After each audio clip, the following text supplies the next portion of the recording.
வணக்கம்.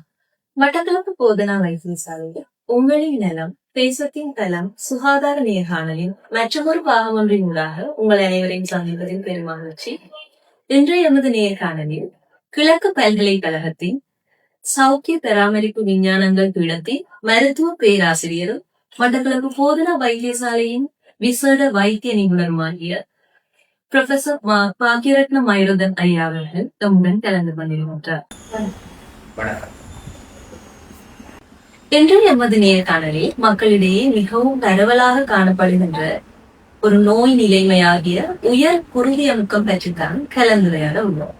முதலில் குருதி அமுக்கம் உடலில் எவ்வாறு ஏற்படுகின்றது என்று கூறுகிறேன். எங்களுடைய உடலிலே சாதாரணமாக குருதி அமுக்கம் காணப்படுகின்றது. உங்களுக்கு எல்லாருக்கும் தெரிந்த மாதிரி எங்களுக்கு இதயம் இருக்கின்றது. இந்த இதயமானது சாதாரணமாக சுருங்கி விரிந்து கொண்டிருப்பது உங்களுக்கு தெரியும். இந்த சந்தர்ப்பத்திலேயே இதயமானது சுருங்கும் போது ஒரு விதமான அமுக்கம், தளரும் போது இன்னும் ஒரு விதமான அமுக்கமாக உங்கள் உடலிலே systolic blood pressure, diastolic blood pressure என்று இரு விதமான குருதி அமுக்கம் காணப்படுகின்றது. இதிலே இதயம் சுருங்கும் போது உருவாக்கப்படுகின்ற அமுக்கத்தை சிஸ்டோலிக் பிளட் பிரஷர் என்று சொல்லுகிறோம். இதயமானது தளரும் போது உருவாக்கப்படுகின்ற குருதி அமுக்கத்தை டயஸ்டோலிக் பிளட் பிரஷர் என்று சொல்லுகிறோம். சாதாரணமாக ஒரு உடல் ஆரோக்கியமாக இருக்கின்ற ஒரு மனிதருக்கு இந்த சிஸ்டோலிக் பிளட் பிரஷரும் டயஸ்டோலிக் பிளட் பிரஷரும் தான் ஒரு வைத்தியராக அழைக்கப்படுகின்றது. உங்களுக்கு எல்லோருக்குமே தெரிந்திருக்கும், நாங்கள் குருதி அமுக்கம் என்று சொல்லும் போது 2 வகையான இலக்கங்களை வைத்தியர்கள் குறிப்பிடுவார்கள். அதிலேயே மேலே ஒரு இலக்கமும் கீழே ஒரு இலக்கமுமாக உங்களுக்கு அறிவிக்கப்படும். அதன் போது மேலே குறிப்பிடப்படுகின்ற இலக்கம் தான் இதயம் சுருங்கும் போது உருவாகின்ற சிஸ்டோலிக் பிளட் பிரஷர் ஆகும். அதே மாதிரி கீழே குறிப்பிடப்படுகின்ற இலக்கமானது இதயம் தளரும் போது உருவாக்கப்படுகின்ற டயஸ்டோலிக் பிளட் பிரஷர் ஆகும்.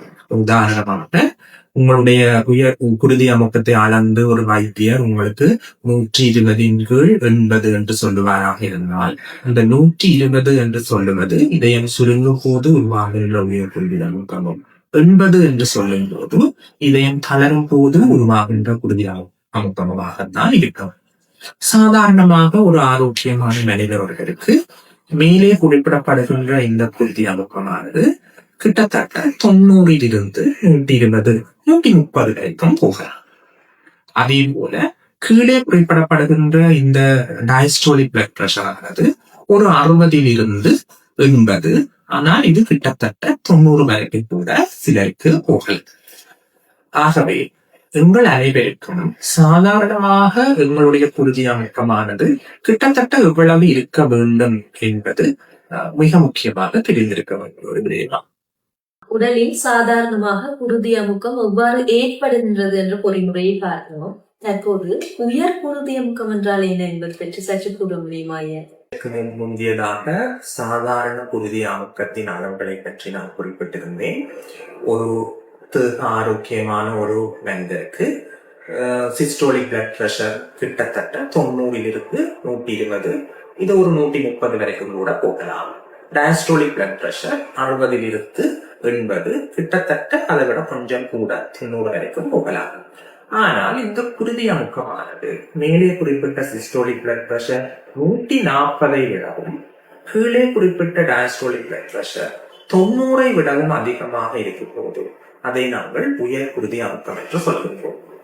நாங்கள் இந்த உயர் குருதி அமுக்கத்தை இந்த ஒரு நோயாளிக்கு இருக்கின்றது என்று நிச்சயமாக சொல்வதற்கு முன்னால் இந்த குருதி அமுக்கத்தை குறைந்தது 2 தடவைகளாவது அளந்து, 2 தடவைகளுமே உயர் குருதி அமுக்கம் 140 90 விட அதிகமாக இருக்கும் பொழுதுதான் அவருக்கு உயர் குருதி அமுக்கம் உடைய நோயாளி என்று தீர்மானிக்க வேண்டும்.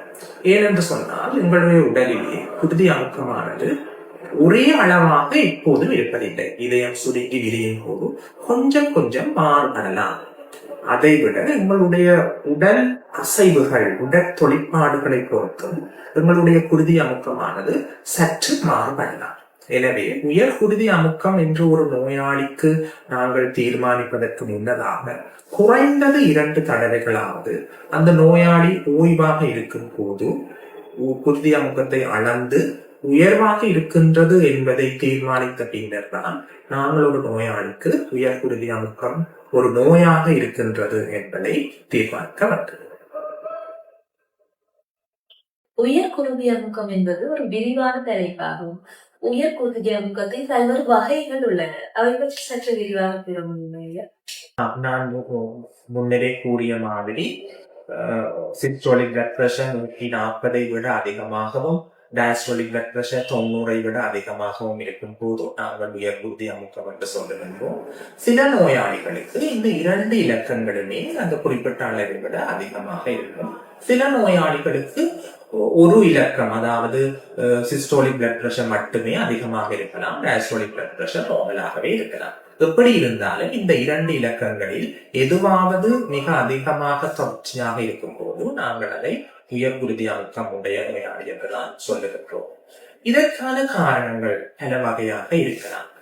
நாங்கள் சாதாரணமாக இந்த உயர் குருதி அமுக்கத்தை 2 வகைகளாக பிரிக்கிறோம். முதலாவது நாங்கள் எசென்சியல் ஹைப்பர்டென்ஷன் அல்லது இடியோபதிக் ஹைப்பர்டென்ஷன் என்று சொல்லுகிறோம். அதாவது முக்கியமான ஒரு நேரடியான காரணங்கள் இல்லாமல் அதிகமான மனிதர்களுக்கு உருவாகின்ற இந்த உயர் குருதி அமுக்கத்தை நாங்கள் எசென்சியல் ஹைப்பர்டென்ஷன் என்று சொல்கிறோம். கிட்டத்தட்ட 80 தொடக்கம் 90% நோயாளிகளுக்கு இந்த எசென்சியல் ஹைப்பர்டென்ஷன், அதாவது எந்த ஒரு நிச்சயமான காரணங்களும் இல்லாமல் தான் இந்த குருதி அமுக்கம் உருவாகின்றது. கிட்டத்தட்ட 10-20% மனிதர்களுக்கு வேறு வேறு பலவிதமான வருத்தங்கள் இருப்பதன் காரணமாக அவர்களுக்கு உயர் குருதி அமுக்கம் ஏற்படுகின்றது.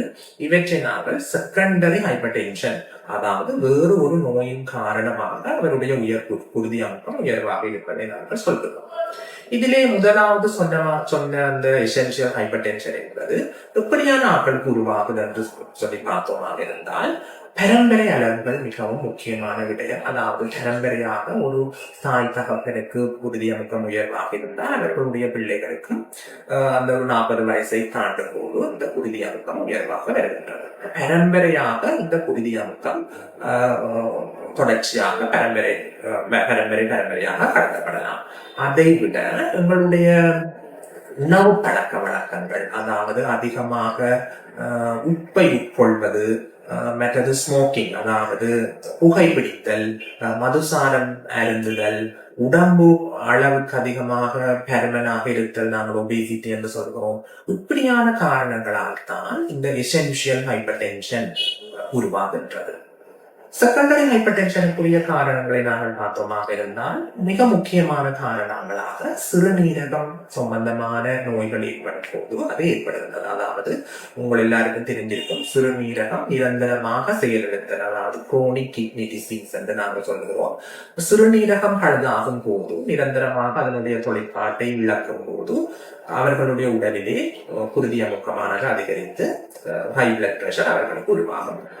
இதுதான் மிக முக்கியமான காரணம் இந்த செகண்டரி ஹைப்பர்டென்ஷன் வருவதற்கு. அதை விட பலவிதமான வேறு வேறு சுரப்பிகள் அதிகமாகவோ அல்லது குறைவாகவோ சுரப்பதன் மூலமாகவோ அல்லாட்டி வேறு வேறு பரம்பரையான வருத்தங்கள் வருவதன் மூலமாகவோ குருதி அமுக்கம் ஏற்படலாம். சில சிறுநீரக நோய்கள், தைராய்டு சம்பந்தமான நோய்கள், சில சுரப்பிகள் எங்களுடைய உடலிலே அதிகமாக சுரப்பதால் ஏற்படும் இந்த ஹான் சிண்ட்ரோம், குஷிங் சிண்ட்ரோம், அக்ரோமெகலி, அப்படி வேறு விதமான வருத்தங்கள் ஏற்படும் போது அதன் ஒரு பக்க விளைவாக குருதி அமுக்கம் உயர்வாக காணப்படும். இவற்றை நாங்கள் செகண்டரி ஹைப்பர்டென்ஷன் என்று சொல்கிறோம். இதிலே நான் முதலாவது குறிப்பிட்ட இந்த எசென்சியல் ஹைப்பர்டென்ஷன் தான் மிகவும் அதிகமான மக்களை பாதிக்கின்றது. இன்றைய நடைமுறையிலே நாங்கள் பார்த்தோமாக இருந்தால் கிட்டத்தட்ட 1/3 மக்களுக்கு இந்த உயர் குருதி அமுக்கம் காணப்படுகின்றது. அது எசென்சியல் ஹைப்பர்டென்ஷன், வேறொரு வருத்தத்தின் இல்லாமல் ஏற்படுகின்ற உயர் குருதி அமுக்கம் ஆகும்.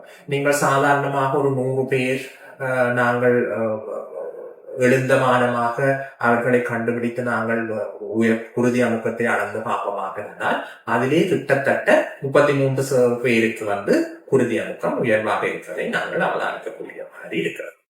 உயர் குருதி அமுக்கத்தின் வகைகளையும் அதற்கு ஏதுவான பல்வேறு காரணிகளையும் விரிவாக பார்த்திருந்தோம். உயர் குருதி அமுக்கம் ஏற்பட்டுள்ள ஒரு நபரை இனங்காண உதவுகின்ற அறிகுறிகள் அதை இருக்குமா? உயர்குருதி அமுக்கம் ஒருவருடைய உடலிலே ஏற்படும் போது அந்த நோயாளி எந்த விதமான அறிகுறிகளும் இல்லாமல் சாதாரண மனிதர்கள் போல் இருக்கலாம். அதாவது நாங்கள் மூன்றிலே ஒரு பகுதியான உயர்குருதி அமுக்கமுடைய நோயாளிகள், அவர்களுடைய உடலிலே எந்த விதமான ஒரு அறிகுறியுமே ஏற்படுவதில்லை. அவர்கள் சாதாரண மக்கள் போன்று சாதாரணமான உடற்தொழிற்பாடுகளையே கொண்டிருப்பார்கள்.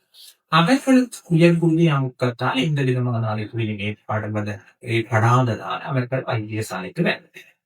ஆனால் வேறு ஏதாவது ஒரு காரணங்களுக்காக, உதாரணமாக கைகால் நோவு என்று சொல்லி வைத்தியசாலைக்கு வரும்போது, இல்லாட்டி ஏதோ ஒரு காய்ச்சலோ இல்லாட்டி வேறொரு உடல் நல குறைவால் வைத்தியசாலைக்கு வரும்போது நாங்கள் அவர்களுடைய குருதியை அமுக்கத்தை அளக்கும் போதுதான் அவர்களுக்கு உயர் குருதி அமுக்கம் இருக்கின்றது தெரியல. அதை விட மற்றவர்களுக்கு குருதி அமுக்கம் அதிகமாக கூடும்போது சில அறிகுறிகள் அவர்களுடைய உடலிலே தெரியலாம்.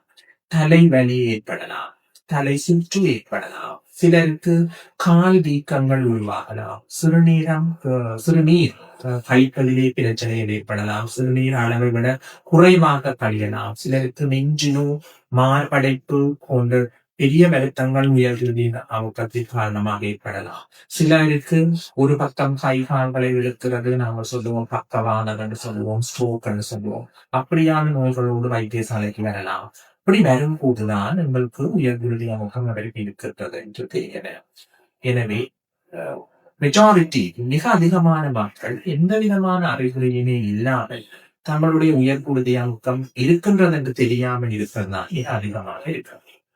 ஒவ்வொரு நோயாளியும் வைத்தியசாலைக்கு வருகை தருகின்ற போது ஏதாவது ஒரு கட்டத்திலாவது அவரது இதய துடிப்பு மற்றும் உயர் குருதி அமுக்கம் உண்டா என்று கட்டாயம் சோதித்து பார்க்கப்படும். பொதுவாக வைத்தியர்களே குருதி அமுக்கத்தை அளவிடுவார்கள்.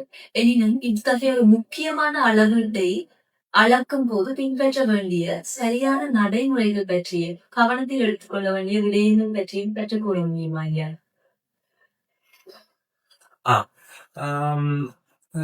நாங்கள் கூறியது போல உயர் குருதி அமுக்கம் உடையவர்கள் எந்தவித அறிகுறியும் இல்லாமல் அவர்கள் சாதாரண மனிதர்கள் போலவே இருக்கலாம். அதனால் வைத்தியசாலைக்கு மருந்துகளை பெற்றுக்கொள்ள யார் வந்தாலும் அவருடைய குருதி அமுக்கம் எப்போதுமே அடக்கப்படும். அந்த நோயாளி ஓபிக்கு வந்தால் என்ன, கிளினிக்கு வந்தால் என்ன, வைத்தியசாலை விடுதியிலே அனுமதிக்கப்பட்டிருந்தால் என்ன, எப்படி இருந்தாலும் வைத்தியசாலைக்கு வருகின்ற எல்லா விதமான நோயாளிகளுக்கும் கட்டாயமாக குருதி அமுக்கம் அளக்கப்படும். இது சாதாரணமாக நடைமுறையில் இருக்கின்ற விடயமாகும். அப்படி நாங்கள் அளக்கும் போது அவருடைய குருதி அமுக்கமானது உயர்வாக இருந்தால் அவரை திரும்பவும் நாங்கள் அளந்து அதை உறுதி செய்ய வேண்டும். அப்ப குருதி அமுக்கத்தை நாங்கள் அளக்கின்ற போது சில நடைமுறைகளை நாங்கள் நிச்சயமாகவும் கட்டாயமாகவும் பின்பற்ற வேண்டும். அதாவது ஒருவருடைய குருதி அமுக்கத்தை நாங்கள் அளக்கும் போது அவர் ஓய்வாக இருக்கின்றாரா என்பதை முடிவு செய்த பின்னர் அவர் அவசரமாக ஓடி வந்தோ அல்லாட்டி ஒரு விளையாட்டுக்கு போயிட்டு வந்தோ அல்லாட்டி உயரமான இடங்களில் ஏறி இறங்கி போட்டு வந்தாலுக்கு உடனடியாக நாங்கள் குருதி அமுக்கத்தை நடத்த முடியாது. குறைந்தது ஒரு 5 நிமிடமாவது அவரை ஓய்வாக இருக்க சொல்ல பின்னர் நாங்கள் குருதி அமுக்கத்தை அளக்க வேண்டும். அடுத்ததாக அவர் கதிரையிலே அமர்ந்திருக்கின்ற விதம் எப்படி இருக்க வேண்டும், அல்லாது கட்டிலே படுத்திருக்கின்ற நோயாளியாக இருந்தால் படுத்திருக்கும் போது எப்படி நாங்கள் குருதி அமுக்கத்தை அளக்க வேண்டும் என்பதற்கு சில வழிமுறைகள் இருக்கின்றன. இப்ப நோயாளியினுடைய குருதி அமுக்கத்தை நாங்கள் இருக்கும் போது அல்லாட்டி நிற்கும் போது அல்லாட்டி படுத்திருக்கும் போது, கட்டிலே படுத்திருக்கும் போது நாங்கள் எப்படியாக அளந்து கொள்ளலாம். ஒரு நோயாளி கட்டிலே படுத்திருக்கும் போது விசேஷமாக எந்த விதமான நடைமுறைகளையும் நாங்கள் பின்பற்ற தேவையில்லை. ஓய்வாக அவர் கட்டிலே படுத்திருக்கும் போது அவருடைய கையிலே நாங்கள் உயர்குருதி அமுக்கத்தை அளந்து கொள்ளலாம். ஆனால் ஒரு நோயாளி ஒரு கதிரையிலே அமர்ந்திருக்கும் போது குருதி அமுக்கத்தை நாங்கள் அளக்க போகிறோம். அதற்கு சில முறைகள் இருக்கின்றன. குறைந்தது 5 நிமிட ஓய்வின் பின்னர் அவர் கதிரையிலே ஆறுதலாக இருக்க வேண்டும். அந்த கதிரை எப்படி இருக்க வேண்டும் என்று சொன்னால், பின்னுக்கு அவருடைய முதுகு சாய்ந்திருக்கக்கூடிய கதிரையாக இருக்க வேண்டும். அவர் கதிரையிலே இருந்து தன்னுடைய முதுகை அந்த கதிரையிலே வைத்து சாய்ந்து ஆறுதலாக இருக்க வேண்டும். அவருடைய கை வந்து ஒரு தொங்கு போட்டு கொண்டிருக்காமல் ஒரு இடத்திலே ஒரு ரெஸ்டிங், அதாவது ஆம் வந்து ரெஸ்டிலே இருக்க வேண்டும். கீழே தொங்க போட்ட மாதிரி இருக்க முடியாது. அவருடைய கால்கள் ரெண்டும் பக்கத்திலே வைத்திருக்க வேண்டும். கால் பாதமானது நிலத்தை கட்டாயம் தொட்டிருக்க வேண்டும். ஒரு காலின் மேல் மற்ற காலை தூக்கி போட்டு இருக்கிற மாதிரி நாங்கள் நோயாளிக்கு குருதி அமுக்கத்தை அடக்க முடியாது. அதை விட அந்த நோயாளிகள் புகைத்தல் பாதிப்பவராக இருந்தால் குறைந்தது அரை மணித்தியாலத்துக்கு உள்ள அவர் புகைத்தல் பாதித்திருக்க முடியாது. இவ்வாறு ஒரு நோயாளி ஆறுதலாக அமர்ந்திருக்கும் போதுதான் நாங்கள் குருதி அமுக்கத்தை அடக்க வேண்டும். அவ்வாறு அளக்கும் போது நாங்கள் குருதி அமுக்கத்தை அளக்கின்ற கருவியானது உங்களுக்கு தெரியும். நாங்கள் கையிலே ஒரு கஃப் என்று சொல்லுவோம். அதை சுத்தித்தான் நாங்கள் குருதி அமுக்கத்தை அளக்குவோம். அந்த கஃப் ஆனது எங்களுடைய ஆம், அதாவது முழங்கைக்கு மேலே கிட்டத்தட்ட 3/2 பகுதியை அந்த கஃப் வந்து கவர் பண்ண வரும். நாங்கள் அதை இறுக்கி கடந்தோம் கை. இதற்காகத்தான் நம்மளுடைய வைத்தியசாலைகளிலே இந்த பிளட் பிரஷர் பார்க்கிற மெஷினுடைய கஃப் வந்து வேற அளவுகளே இருக்கின்றது. சிறிய குழந்தைகளுக்கு பிரஷரை பார்க்கும்போது சின்னதாகவும், பெரியவர்களுக்கு பிரஷரை பார்க்கும்போது பெரிய கஃபும் இருக்கின்றது. அப்ப நாங்க சரியான கஃப் வந்து அந்த நோயாளிக்கு கட்டும்போது அந்த முழங்கைக்கு மேலே இருக்கின்ற பகுதியை 3/2 பகுதியை அந்த கஃப் வந்து கட்டி கட்ட வேண்டும். அதை விட நாங்கள் குருதி அமுக்கத்தை அளக்கும் போது நோயாளியுடன் கதைக்க கூடாது. நோயாளி வந்து கதைக்காமல் ஆறுதலாக இருக்க வேண்டும். கதைத்துக் கொண்டிருக்கும் போது நாங்கள் குருதி அமுக்கத்தை அளக்க முடியாது. இவ்வாறான நடைமுறைகளை கட்டாயம் நாங்கள் பின்பற்றித்தான் குருதி அமுக்கத்தை அளந்து கொண்டிருப்போம். முதலாவது தரம் குருதி அமுக்கம் 140-90 விட அதிகமாக இருந்தால் ஒரு 5 நிமிட ஓய்வாவது அதற்கு கொடுத்த பின்னர் இன்னொரு முறை நாங்கள் அளந்து கொள்ள வேண்டும். அதுவும் அதிகமாக வந்தால் அவருக்கு குருதி அமுக்கம் இருக்கின்றது என்றுதான் நாங்கள் தீர்மானிப்போம். அதே நேரத்திலே அவருடைய மற்ற கையிலையும் நாங்கள் அந்த பிரஷரை கஃபை கட்டி திரும்பவும் அளந்து கொள்ள வேண்டும். முதல் முறை ஒரு நோயாளிக்கு குருதி அமுக்கம் அதிகமாக இருக்கின்றது என்பதை தீர்மானிப்பதற்கு முன்னர் 2 கைகளிலேயும் ஒரு முறையாவது குருதி அமுக்கத்தை அளக்க வேண்டும். அதை விட ஒரு 5 நிமிட இடைவெளியாவது விட்டு அவர் அந்த நோயாளி ஓய்வாக இருக்கின்றார் என்பதை தீர்மானித்த பின்னர் தான் குருதி அமுக்கத்தை அளந்து, இவை எல்லாமே அதிகமாக வந்தால் மட்டும்தான் நாங்கள் அதற்கு ஹைபர்டென்ஷன், அதாவது உயர் குருதி அமுக்கம் இருக்கின்றது என்பதை தீர்மானிக்கிறது. பேராசிரியர் கூறியது போன்று உயர் குருதி அமுக்கம் என்பது நன்றாக கட்டுப்படுத்தக்கூடிய ஒரு நோய் நிலைமையாகும். அவ்வாறு உயர் குருதி அமுக்கத்தை கட்டுப்படுத்த தவறுகின்ற பட்சத்தில் ஏற்படக்கூடிய பாரதூரமான விளைவுகள் என்ன என்று சற்று கூற முடியுமா பேராசிரியர்? உயர் குருதி அமுக்கமானது ஒருவருடைய உயிரை கொல்லக்கூடிய ஒரு நோயாகும். இந்த உயர் குருதி அமுக்கம் ஒருவருக்கு ஏற்பட்டால் நாங்கள் பல்வேறு விதமான சிகிச்சைகளை வழங்கி அவருடைய குருதி அமுக்கத்தை சாதாரண நிலையிலே வைத்துக் கொள்ள வேண்டும்.